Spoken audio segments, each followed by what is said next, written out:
Hi, it's Diederik Elderman here. Today I want to talk about a concept that's not hugely used in the veterinary industry. It is used very much in other industries. Quite a lot of my one-on-one clients though, we've introduced this strategy and it's grown the practice exponentially. So this is called joint venture or JV relationships or JV partnerships, joint venture. Again, I could talk for 3 or 4 days on this. This topic, I won't say it's endless, but it's got a huge depth to it that we could go through. And I just want to give you a very simple introduction to it, and then we can dig deeper at some future time. But let's start off really simple, and I'll give you the simplest concept. Let me ask you a question. Would you recommend another business that you were happy with? Well, I'm thinking you're saying, hey, yeah, Diederik, I would recommend another business that I'm happy with. Now, do you typically do that in a passive way or an active way? What I mean by that is, are you going to say to your clients, you need to use Joe, the car mechanic, he's fantastic? Or are you going to wait for your client to say to you, oh, by the way, Diederik, I've just moved suburbs and I need a new car mechanic. Do you know a good one? And then you'd say, use Joe, he's fantastic. So I'm going to say that typically most people are passive. They do not make this an active process. So what this is all about is making this an active process. And I'm going to give you a very, very simple scenario. Let's assume that you've got a grooming salon in your practice, and let's assume that you also know a hair salon, a human hair salon. So similar but very different. Now we can set this up in all sorts of ways, but I just thought I'd make it easiest for you. So either you go to the hair salon, or your team do, or your wife does, or your partner does, or whoever. And then so what you're going to do is you're going to go to that hair salon owner and say, and I'll frame this around Christmas. You can let's have an excuse or a reason to do this, and you don't need an excuse or a reason, but let's use an excuse. So you're going to say, let's say she's called Judy. You're going to go to Judy and say, hey, Judy, hair salon owner, what are you doing for your A-grade clients this Christmas? And Judy's going to look at you and say, what I always do, nothing. Well, she won't say that, but she'll say nothing, which is what she always does. She'll say, why? And you're going to say, well, you talk to your clients a lot, don't you? Would you know the ones that, you talk about their kids and their personal lives. You're going to know the ones that have pets, don't you? And Judy's going to say, yeah, of course. We just chat all the time and I know everything about my clients. Great. Well, those clients with pets, your A-grade clients, how many of them would there be? Judy says about 100. Okay. How would you like 100 free get your dog groomed at our day spa type thing, and you give that to your clients as a thank you for using Judy the hairdresser this year as a Christmas gift? And you're just going to say, what do I have to do? How much do I have to pay you? And you can say, you're not going to pay me at all. You can just have 100 vouchers to give to your 100 best clients, not going to cost you a cent. You just say, awesome.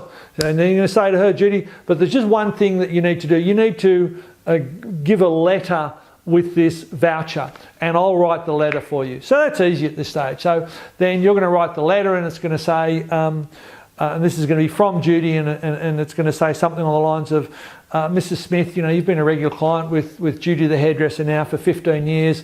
We see each other every 2 weeks, we love each other, we talk about this and the other. And I've been thinking of a way to thank you for your custom for ages now, and I haven't been able to think of anything.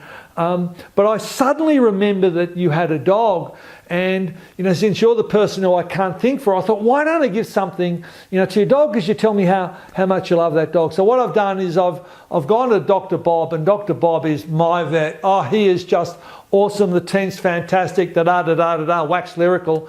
And I've got a grooming voucher from their salon, and it's worth $60. So here's my Christmas gift to you. Please go and redeem that grooming voucher with Dr. Bob. So that should be fairly clear at this stage. Now, you can do this with a car mechanic, you can do it with a little dress shop, you can do it, you can do this with hundreds. I just use Judy as an example. So you're going to see, you are listening on the video, you're going to say to me, but hang on, if I get 100 vouchers redeemed at $60 and that's costing me $6,000, what do I get out of it, says Dr. Bob. Well, the thing is, Dr. Bob, you need to do your job right. And if you do your job right, what percentage of those 100 people that use Judy's $60 voucher are going to remain clients with you? So if you want to look at it this way, that $60 voucher is a new client acquisition cost. I can tell you that in Australia, New Zealand and the States, and in Europe typically at the moment, it costs you about $100 to get a new client in the door. About $100 is your average new client acquisition cost. So if you're giving Judy these $60 vouchers, it's actually costing you less to get a new client in the door than it would cost you through Facebook, Google, all your advertising, etc., etc.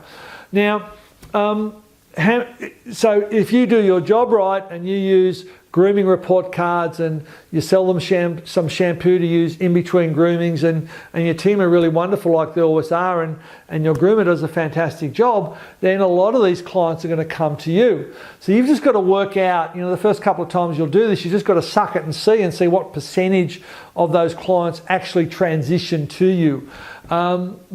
But if you're not transitioning half, I think there's something very much wrong. I do this strategy again and again and again, and we typically easily keep half.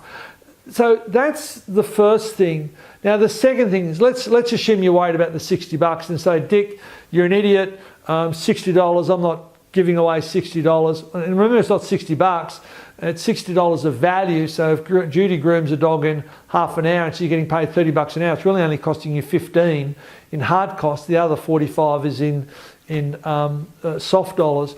So, but let's eliminate that. Surely, now let me look at, go back. So you've got the dog in here with the voucher.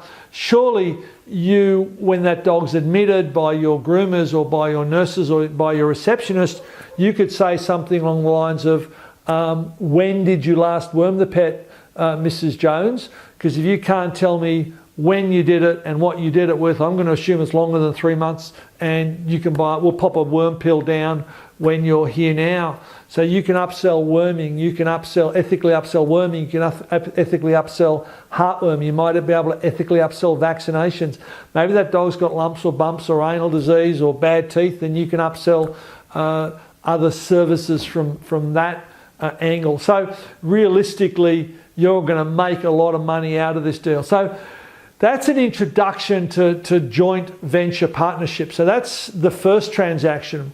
Now, you can actually reciprocate that and do it exactly the same, but the other way around.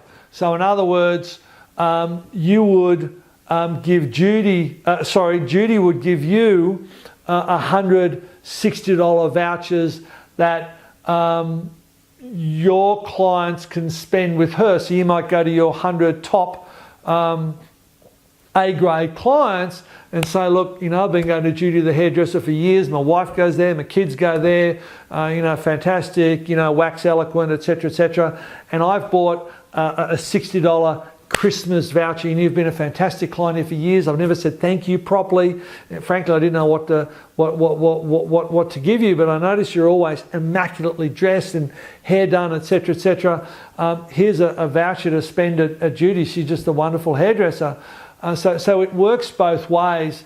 So that's a joint venture partnership or a joint venture relationship. You can do that with many, many, many other industries. In a lot of practices, we will do it with coffee shops where we'll buy coffee, we'll get coffee vouchers at cost, like $1.50 for a $5 coffee voucher. We'll give that to our clients while they're waiting for x-rays to come through or blood tests to come through or whatever.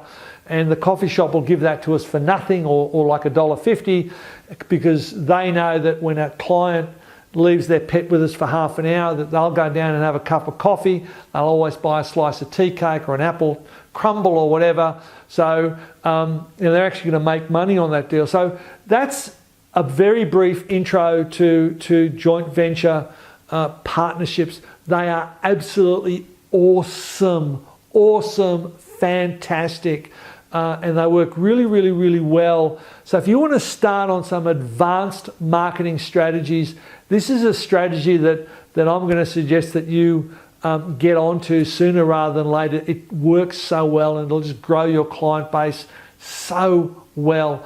Again, if you've got any questions with this is quite a out of left field concept for veterinarians. We're not taught this sort of stuff at uni. So if you've got any questions or challenges with this, hit reply on the email, give me a name and a phone number, and we'll set up a time to talk. So that's it for the month of June and marketing. I'll catch up with you in July next month when we start to talk about all things dental. See you then.